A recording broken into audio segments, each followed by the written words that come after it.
그 조은석 특검이 6개월간의 수사를 마치면서 수사 결과를 발표했는데 노영희 변호사님 전반적으로 어떻게 보셨습니까? 그러니까 결국에는 그 조은석 특검의 결론에 따르면 정말 찌질한 인간이 찌질한 목적으로 찌질하게 계엄을 선포했다가 완전히 찌질하게 뭐 됐다 이거 아니겠습니까?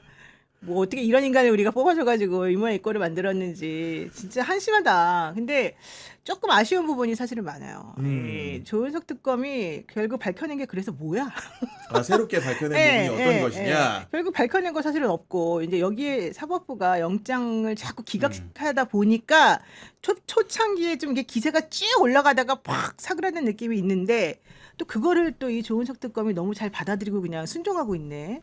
나 이게 조금 사실은 좀 섭섭했고 아, 좀 결론적으로는 좀 아쉬워요. 그래서 뭐 여당도 야당도 지금 계속해서 이 조은석 특검의 결론에 대해서는 뭐냐 용두삼이냐 이제 이런 얘기 하지 않습니까? 근데 저는 더 걱정되는 거는 조은석 특검은 그나마 그래도 뭐가 이렇게 있어요. 네. 품성이나 이런 게 뭔가 강단 있는. 네. 근데 아니 품성도 그렇지만 이제 결과물이 그래도 결과물. 그나마 뭐가 좀 얘기할 만한 게 있는데 저는 앞으로 이 최일병 특검도 물론 나왔지만 김건희 특검 전 이거보다 훨씬 더 안 좋은 결과를 보고 할 수밖에 없다고 사람들이 보거든요. 결과를 마주하게 되면. 네. 그래서 저는 김건희 특검은 이거보다 훨씬 더 처참한 결론을 우리가 맞이할 수밖에 없어요. 지금 윤영호 씨 이렇게 나대는 걸 보세요. 이 사람한테 완전히 말려 들어가가지고 사실은 물증이 없다는 게 사실 또 핵심이거든요. 이렇게 되면 저는 이게 정말 끝장날 것 같은데 앞으로 사실 더 걱정되는 부분이 그래서 있는 거죠. 네. 그럼 우려를 하시는 거고 우리 민동희 평론가님은 전반적으로 그 6개월 조은석이 6개월 어떻게 보셨습니까?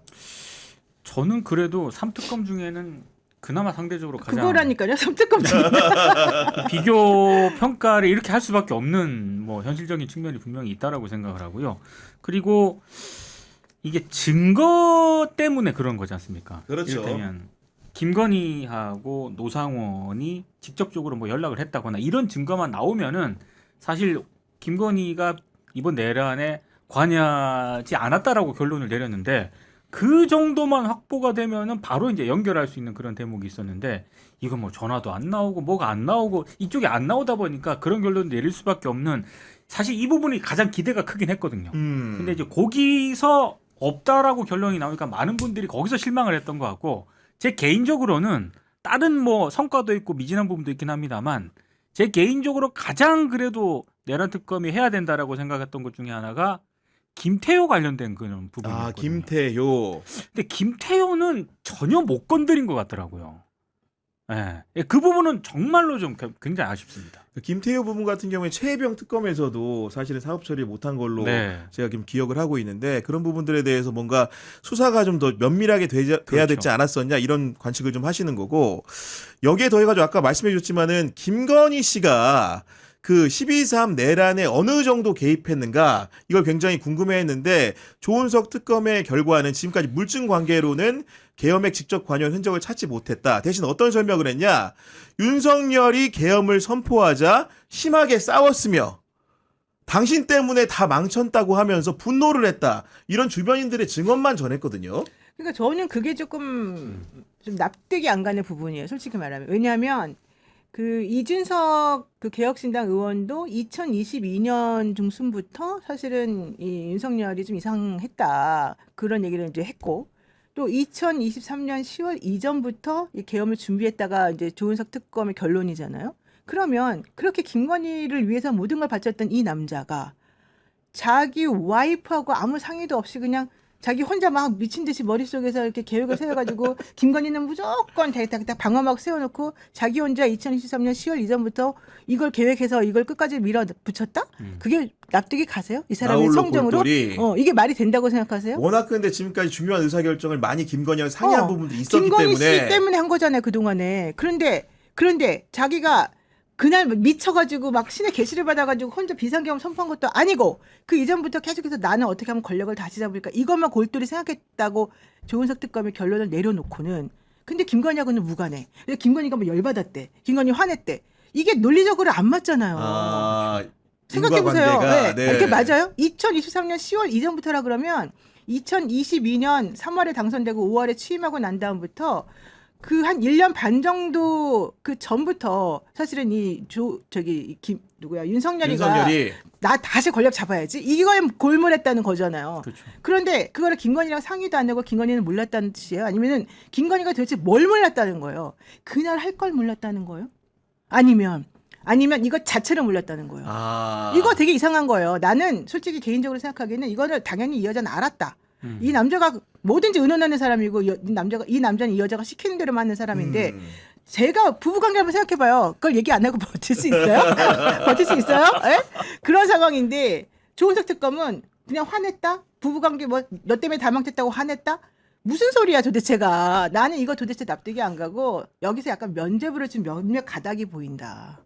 이번에 면죄부 준 큰 가닥들이 몇 개 보이잖아요. 면죄부의 가닥이 보인다. 면죄부의 가닥이 네, 보인다. 여기까지는 좀 정리해주고 그냥 더 확장 안 시키려고 한다. 이건 제가 보기엔 약간 확장 안 시키려고 한 부분이 더 큰 것 같아요. 그러니까 조은석 특검의 설명이라든가 브리핑 자료 같은 걸 이렇게 보게 되면은, 그러니까 윤석열이 계엄을 사전에 발설하거나 모의한 것으로 보이는 자리에 참석자들을 상대로 여러 차례 조사를 해봤지만은 김건희가 참석했다거나 김건희로부터 어떤 얘기를 들었다라는 유의미한 진술을 확보하지 못했기 때문에 아마도 증거관계 상으로는 김건희가 계엄의 직접적인 영향 요인이 아닌 것으로 보인다. 이런 식의 설명인 거거든요.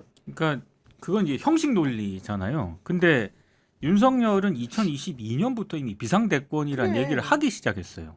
그러니까 그런 얘기들을 한두 번 한 것도 아니고 여러 번 하기 시작을 했고, 그리고 그 이후에 굳이 뭐 몇 가지 얘기를 안 하더라도 김건희는 굳이 윤석열을 통하지 않고서도 박성재한테도 전화하고 온갖 자기가 다 전화를 하고 연락을 하고 텔레그램으로 연락하고 이랬잖아요. 그렇습니다. 근데 이거를 몰랐다고요? 이게 전혀 지금 상의가 안 되고 내란을 일으키는 줄 전혀 몰랐다? 그리고 저 김건희 같은 경우에는 저는 뭐 노상원이라든가 이런 내란 관련된 정말 이런 쪽하고 연결고리라든가 전화 기록이라든가 디지털 기록을 못 찾을 수는 있겠습니다만, 가장 확실한 거는 아까 노영희 변호사님도 얘기했지만 윤석열 굳이 두 사람 사이의 어떤 그런 얘기 같은 건 언제든지 할 수 있는 거 아니겠습니까? 그럼요. 부부니까. 그러니까요. 그러니까 그런 부분들에 대해서는 조금 이번 내란 특검이 좀 수사가 좀 미진했던 것 같고, 저는 왜 12월 3일인가가 아직 답이 안 나왔다고 생각을 하거든요. 이게 좀 이상하잖아요. 12월 3일. 평일이었고 약간 네. 그날이 약간 이해가 안 금요일이었고. 가는 부분들이 그래서 많죠. 그래서 우리 화요일 아니었어요? 화요일. 화요일이었죠.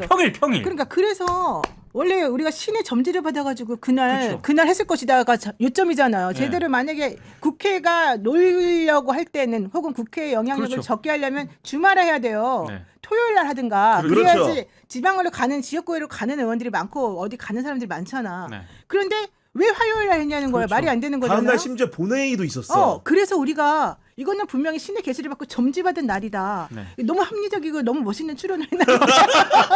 너무 그럴듯하게 정말 논리적인 추론했잖아요. 이걸 누가 봐도 이게 논리적이 아닐 수가 없잖아. 근데 김건희는 몰랐다? 너 때문에 망쳤다? 너 미친 거 아니야? 이딴 소리를 했다? 에이 말도 안 되지. 그러니까 거기 12월 3일을 왜 택했느냐에 대해서 또 조은석 특검이 너무 이제 논리적 과학적으로 그래, 접근을 하다 설명 안 보니까 돼. 어떤 식으로 설명을 했냐면은 기본적으로 미국이 혼란스러운 틈을 노린 게 아닌가 싶다라는 설명을 좀 하게 된 말도 안 건데, 되는 그렇죠. 어떤 거냐면 조은석 특검의 설명은 이겁니다.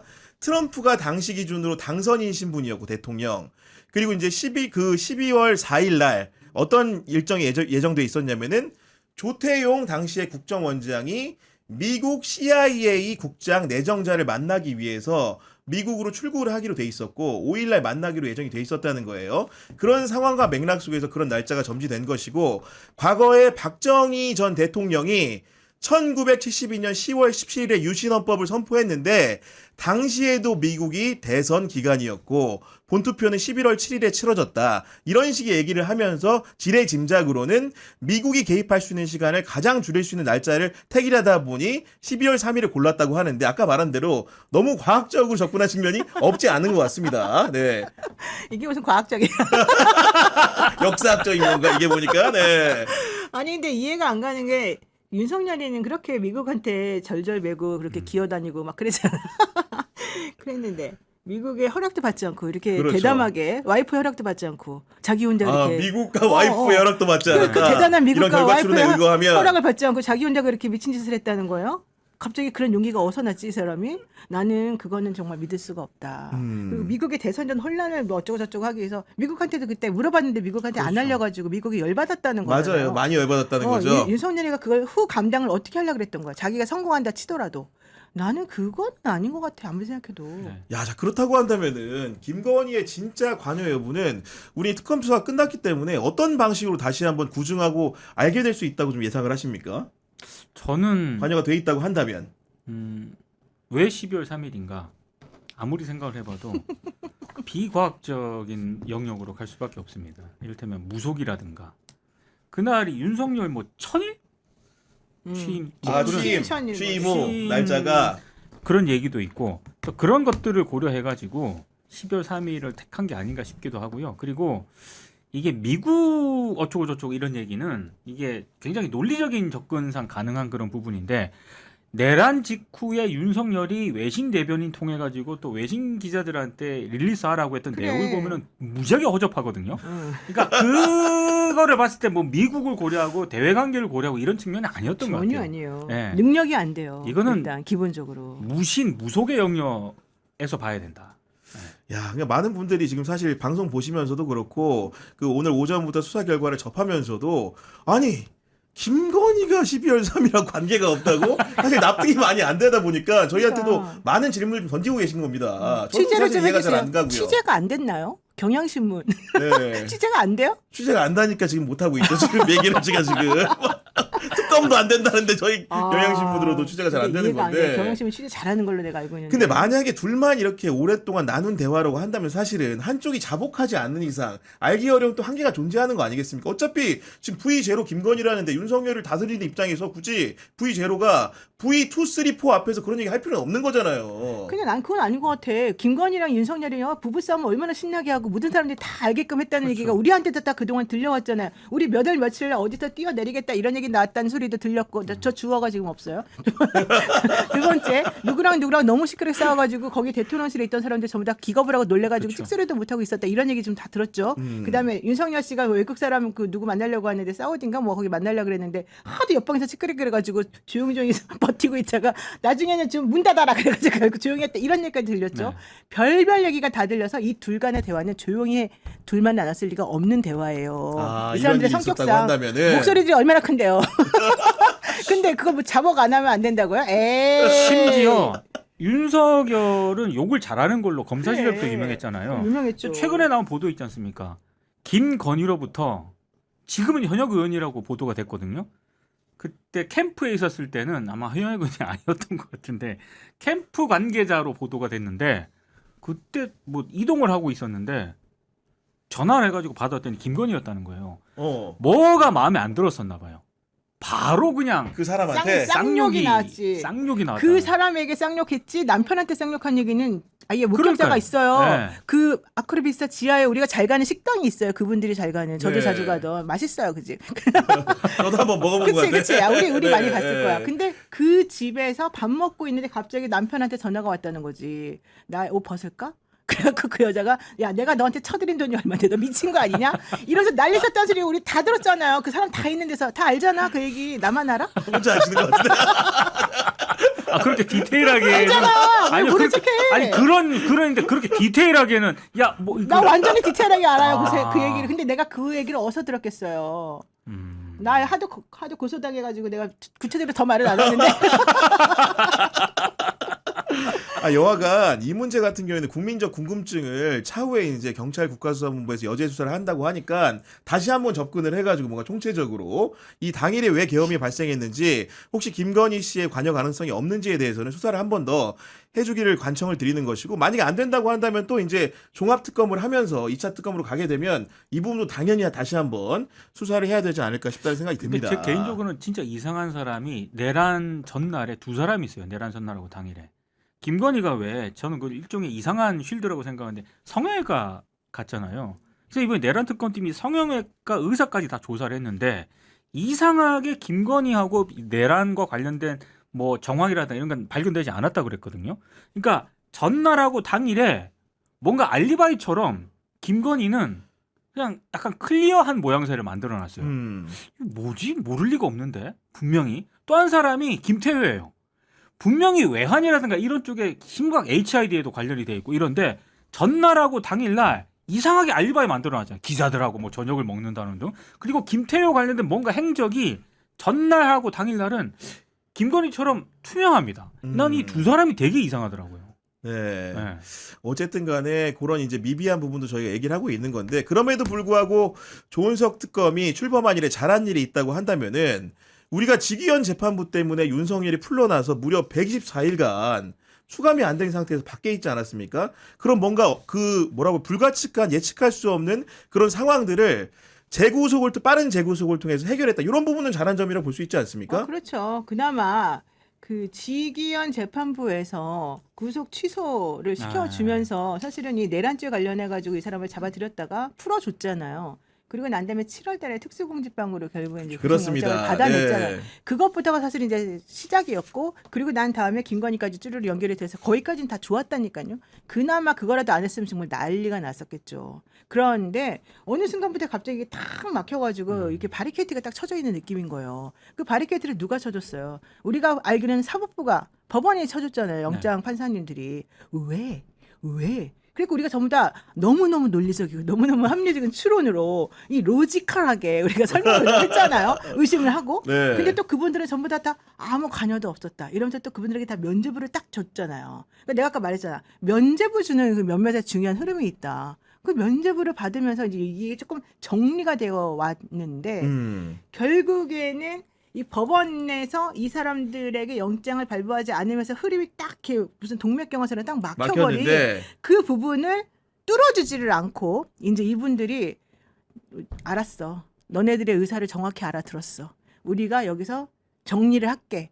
대신 너네들은 이후에 우리가 기소한 내용에 대해서는 이렇게 해줘라는 메시지를 좀 던지면서 이 조은석 특검에서 이 사법부에 대한 뭔가 읍수하는 느낌이 저는 좀 들었어요. 그 부분에 대해서는 네. 지금 왜냐면은 직위원 부장에 대해서도 불기소하기로 그렇죠. 했고, 그 다음에 조희대, 천대엽 다 전부 다 불기소로 가버렸고, 실질적으로 지금 남은 거는 심우정 전 검찰총장에 대한 것만 경찰로 경찰로 넘겼죠. 넘겼다. 네. 사실 이거밖에 없거든요. 네. 그러니까 결론적으로는 뭐 심우정은 자기네 같은 검찰이니까 신경도 안 쓰는 것 같고, 내가 봤을 때는 이 법원들은 안 건드리겠다. 대신에 너네들이 제대로 판단만 해줘라. 이런 모양새를 지금 취하는 것 같아요. 개인적으로. 그런 느낌이 들었다는 거고. 근데 저도 이제 개인적으로 조은석 특검을 사석에서 과거에 본 적이 있었는데 오랜만에 TV로 이제 생중계되는 브리핑장에 선 걸 보니까 얼굴이 많이 늙었더라고 보니까. 이게 뭐 주름살도 그렇고 그리고 뭔가 이제 6개월 동안 수사하는 것 자체가 쉬운 일은 아니잖아. 얘기 들어봤더니 힘들었겠죠. 특검 6개월 하는 동안에 쉰 날이 딱 이틀인데 그 어머니 돌아가실 때 네, 3일 이제 그때 장을 치르는데 상도 네. 그 중에 하루만 쉬었다는 거고 3일 중에 그리고 이제 추석 때 연휴 때 하루 쉬었대요. 그래서 이제 이틀 쉬었다는 건데 여하간 이제 그 노고 자체는 굉장히 있었던 것 같긴 합니다. 물리적으로 그런 상황 아닙니까? 그렇죠. 그리고 제가 봤을 때 이 조은석 특검도요. 일종의 이게 이 단어를 굉장히 조심스럽게 쓰긴 하는데 정상과 비정상의 기준으로 봤을 때는 약간 정상은 아닙니다. 그러니까 그게 이거 이상한데? 아니 뭔가 네. 이렇다는 얘기가 아니라 어. 그 정도로 뭔가 그러니까 뭔가 어떤 하나에 꽂히면 꽂히면은 끝까지 이제 가는 스타일이라는 거죠. 좀 그러니까. 그런 스타일인 네. 것 같긴 근데 해요. 그런 스타일인데 왜 이래요, 결론이? 저도 이제 처음에 저도 이제 이거 노영희 변호사님한테 묻고 싶었던 건데 조은석 특검에 대한 어떤 진정성 이런 거는 저는 의심은 안 해 왔습니다. 지금까지. 저도 수사의 진정성 있다고 그러니까요. 봅니다. 예. 근데 아까 노영희 변호사님처럼 이렇게 해석을 하시는 분들이 계세요. 그러면 조은석 특검 입장에서는 굳이 왜? 그게 자기한테 어떤 이득이 된다고 그런 어떤 가이드라인을 정리를 쳤을까요? 해줬을까? 정리를 쉽게 해줬을까? 얘기하면 예. 자기한테 어떤 안 해도 됐었는데 그렇게 생각을 해요? 네. 난 아닌데. 그래요? 그건 당연히 법조인이잖아요, 그러면. 네. 검사 출신이죠. 네, 변호사잖아요. 네, 변호사고. 그건 당연한 거 아니에요? 아니, 근데 사실 그건 농담이고, 음. 그 조은석 특검이 뭐 무조건 그렇게 무식하게 달려들어서 뭔가 하나에 꽂혀가지고 정말 우직하게 네. 그것만 하는 사람이 아니에요. 지창욱 씨 알죠? 배우 지창욱. 네네네. 오. 지창욱 씨 별명이 뭔지 알아요? 소처럼 일하는 지창욱이어서 소창욱이래요. 소창욱. 네. 소처럼 일하는 네. 지창욱이라는 별명이에요. 네. 소처럼 일한다는 게 뭐예요? 우직하고 한 가지 방향 가고 딴 데 좌고우면하지 않고 이런 거잖아요. 네. 저는 조은석 특검이 그런 소은석은 아니라고 봐요. 소은석은 아니다. 그러니까 무슨 얘기냐면 이분도 이런 여러 가지 것들을 따지고 계산하고 생각하는 사람이라는 거고 처음에 왜 서울고등검찰청에 자기의 사무실을 마련을 하면서 네. 처음에 사람들이 전부 다 이상하다 이랬었잖아요. 그렇죠. 왜 굳이 검찰로 들어가냐? 그리고 그 다음에 수사하는 과정을 쫙 좀 돌이켜 생각해 보시면 그분이 수사를 검찰들은 다 건드리지 않고 맨 나중으로 빼줬어요. 그때 좀 이상하긴 했어요. 그치, 다 빼줬어요. 네. 그 대표적인 인물이 원래 심우정, 그 다음에 이제 박성재, 그렇죠. 뭐 김주현, 뭐 등등등등 이렇게 라인에 있는 중요한 인물들이잖아요. 그리고 난 다음에 이상한 거 못 느꼈어요? 구속영장도 안 쳤지만 누구는 구속영장을 쳤는데 번번이 기각이 되는 거예요. 그렇죠. 근데 처음에 우리가 영장이 기각되는 거는 두 가지가 있다 그러잖아요. 항상 법원이 봐줬거나 검찰이 봐줬거나다. 그래서 좀 이상하다고 했었잖아요. 근데 네. 박성재는 너무 특이하게도 엄청나게 자신감을 처음부터 막 뿜뿜 뿜어내면서 그렇지, 예. 되게 이상하게 건방지게 되게 막 보이죠. 우리 앞에서는. 현실적으로 그렇게까지 할 수가 없어요. 아무리 자기가 게다가 그 사람이 어제 오늘 딱 갑자기 검찰에다 오늘 딱 옷 벗은 사람도 아니고 이미 네. 8년 동안 변호사를 하던 사람이에요. 그런 사람이 나중에 은혜를 입어가지고 법무부 장관이 돼가지고 근데 미친 듯이 또 자기가 막 그 김건희 씨하고 주고받은 게 다 드러나는 그 상황인데도 뻔뻔하게 나는 괜찮아 아무 문제 없을 거라고 그렇게 나올 수가 없는 건데 그렇게 나왔다는 거는 믿는 구석이 있었다는 거거든. 나는 그래서 사실 처음에 박성재 영장 기각에 대해서는 검찰도 의심했어요. 내가 그 당시에 방송을 보시면 아시겠지만 영장을 부실하게 치면 되는 거예요. 그러면 법원만 욕먹게 돼 있고 현실적으로 그분들은 욕을 안 먹게 돼 있어요. 그런데 두 번째 영장 칠 때는 난 그래도 이 사람들이 조금 생각을 바꿨다고 보거든요. 네. 그래서 두 번째 영장은 나올 거라고 봤는데 두 번째도 안 나왔잖아요. 그리고 세 번째 영장은 당연히 안 치고 그냥 끝을 내버렸잖아요. 그래서 나는 이분도 적당히 어느 선까지만 내가 해야 되겠다라고 이제 라인이 잡혀 있었고 아닌가? 네. 더 중요한 건 조은석 특검 혼자 사는 세상이 아니에요. 음. 조은석 특검 밑에 있는 수많은 특검보와 이 검사들이 현실적으로 여기서 되게 영향을 많이 미친 것으로 제가 알고 있어요. 그러다 보니까 어느 정도는 바터를 한 것이다. 제가 뭐 사실은 그 노영희 변호사님 의견을 대체로 다 이제 따르고 존중하는데 이 부분이 약간 좀 생각이 좀 다른 부분이 어떤 거냐면은 저도 이제 검찰 출입도 해봤고 법원 출입도 해봤지만 이번 그 조은석 특검 같은 경우에는 어쨌든 간에 검사들이 선도하는 주도하는 특검 중에서는 그래도 성과가 있었다니까. 검찰 출신들 상당히 많이 기소는 했다. 이런 부분은 인정을 해줘야 된다고 생각을 하고 열거를 좀 해드리면 윤석열 본인도 검찰총장 출신이고 그 다음에 박성재도 당연히 검찰 출신인 것이고 이완규 전 법제처장, 김주현 전 민정수석, 윤재순 전 총무비서관, 강희구 전 부속실장, 이원모 전 공직기강 비서관, 황교안 전 국무총리까지 총 8명의 검찰 출신들을 기소를 했기 때문에 그런 부분들은 검사들이 주류인 특검 중에서는 그래도 성과를 낸 부분이다라고 생각을 하는 거고 그리고 저는 이 수사를 조은석이 누구한테 맡겼느냐가 중요하다고 생각을 하는데 이 법무검찰 수사를 전담해서 맡은 사람 중에 하나가 바로 경찰 출신인 장우성 변호사였는데 이번에 보니까 공소유지 단계에서도 계속 대표하는 특검부를 맡으실 것으로 설명이 나왔던데 이분이 어떤 분이냐면은 사실을 합격한 다음에 2005년도에 경정특채로 경찰에 임관하신 분인데 이분이 유명해진 게 뭐냐면 윤석열이 검찰총장 인사청문회를 할 때 직접 증인으로 청문회장이 출석을 해서 어떤 얘기를 했냐면 2012년에 윤호진 전 세무서장 쉽게 얘기해서 검찰 간부의 형이죠. 그분 사건을 수사했던 그 수사팀장을 자격으로 출동을 해가지고 나와가지고 어떻게 얘기를 했냐면 윤석열이 당시에 이제 변호사 추천하고 이런 과정들을 보면서 검찰 단계에서 뭔가 수사를 잡고 꺾으려는 의지가 있었다. 우리가 경찰이 신청하는 영장들을 계속해서 꺾었다. 이런 식의 주의 주장을 한 분인데 보란 듯이 이분한테 윤석열 수사를 맡겼거든요. 그런 부분들을 봤을 때 원천적으로 수사를 시키려고 하는 조은석 특검의 의지 자체는 있었다고 봅니다. 물론 이제 아까 그 우리 노영희 변호사님 설명하신 대로 법원에 대한 수사는 사실 너무 아쉬워요. 그렇죠. 왜냐하면 그 부분에 대해서는 제대로 된 조사가 있었는지도 저희가 설명을 충분히 못 들었기 때문에 그런데 적어도 검찰 출신 인사들을 기소하는 부분에 있어가지고는 어느 정도 성의는 있었던 게 아닌가라는 생각을 좀 하거든요. 어떻게 생각하십니까, 노영희 변호사님? 저는 뭐 어쩔 수 없이 네. 한 부분이 있다고 생각해요. 되게 고민을 많이 하셨겠죠. 그러니까, 네. 솔직히 고민을 많이 했겠지만 저는 만족스럽지는 않아요. 그러니까요, 현실적으로. 네. 왜냐하면 그 검찰에서 아까 말했죠. 윤석열이가 검사 출신이기 때문에 검찰 라인들이 엄청나게 여기에 핵심 인물들이 많아요. 그런데 그중에 몇 명 했다고 해서 막 이렇게 기뻐하고 순진하게 저 너무 순진한 사람 된 거예요, 갑자기 지금. 저는 그거는 좀 아쉬운 부분이에요. 솔직히 네. 말하면 아니라고 생각을 하고 있고 어쨌든 그래도 이제 건드릴 수 있는 부분이 있고 못 건드리는 부분이 있기 때문에 어느 정도는 저는 타협의 결과물이다 이렇게 솔직히 생각을 그렇죠. 해요. 그리고 저희가 이제 마지막으로 설문조사 결과 소개해드리면은 조은석 특검이 6개월간의 수사를 마쳤는데 어떻게 평가하십니까? 질문을 드렸고요. 지금 2,900명 넘게 투표를 해주셨는데 1번 보기 잘했다, 2번 보기 보통이다, 3번 보기 못했다인데 응답자의 가장 많은 사람 50%는 보통이다 답해 주셨고 두 번째는 못했다가 35%, 세 번째로는 잘했다가 15%라는 점 소개해드리면서 오늘 방송 마감하도록 하겠습니다.